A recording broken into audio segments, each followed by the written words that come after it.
અમદાવાદના ઘોડાસર બ્રિજ પાસે એક હત્યાનો બનાવ સામે આવ્યો હતો, જેના કારણે અમદાવાદ શહેરની કાયદા અને વ્યવસ્થાની સ્થિતિ સામે એક મોટો સવાલ ઉઠતો દેખાઈ રહ્યો છે।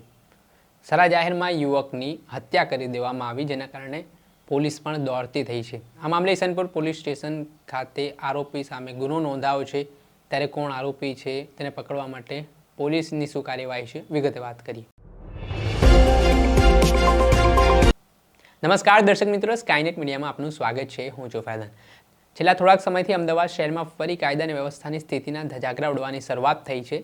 થોડાક દિવસ પહેલા 7th ડેમાં એક વિદ્યાર્થીની હત્યાનો બનાવ સામે આવે છે। ત્યારબાદ મેઘાણીનગર વિસ્તારમાં સરા જાહેરમાં 8 થી 10 જેટલા ગુંડાઓ દ્વારા એક યુવકને પતાવી દેવામાં આવે છે અને આ ઘટનાનો વિડીયો પણ સોશિયલ મીડિયા ઉપર વાયરલ થયો હતો।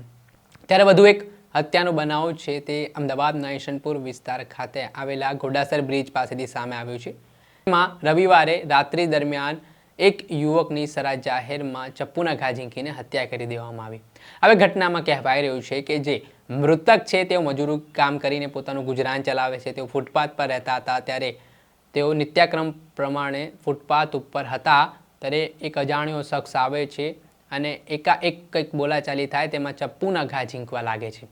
આ ઘટનાથી ગંભીર ઈજા જે મૃતક છે જાવેદ ખાન તેમને પહોંચે છે અને તેઓ જમીન પર ઢળી પડે છે। જોકે તેમને સારવાર મળે તે પહેલાં જ તેમનો વધુ પ્રમાણમાં લોહી વહી જવાના કારણે મૃત્યુ નીપજ્યું હતું। આ ઘટનાની જાણ થતાં જ ઈસનપુર પોલીસની ટીમ ઘટના સ્થળે દોડી આવી હતી।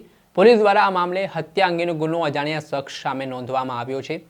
આ મામલે પોલીસ હવે સમગ્ર વિસ્તારના સીસીટીવી તપાસવાની તજવીજ હાથ ધરી છે। એમાં એવું પોલીસનું અનુમાન છે કે જે અજાણ્યો શખ્સ છે તે પણ મજૂરી કામ સાથે સંકળાયેલો છે। હવે આ જે અજાણ્યા શખ્સે જેણે હત્યા કરી છે તેની ધરપકડ થશે, આરોપીની ધરપકડ થશે ત્યારે મહત્વના ખુલાસા થઈ શકશે કે કયા કારણોસર તેણે આ યુવકની હત્યા નિપજાવી છે, શું અદાવત હતી, શું વિવાદ હતો, તે તમામ બાબતો હાલ તપાસનો વિષય બન્યો છે। પરંતુ હાલ ઈસનપુર પોલીસ દ્વારા અલગ અલગ ટીમો બનાવી આ હત્યાનો ભેદ ઉકેલવા માટેની તજવીજ હાથ ધરી છે।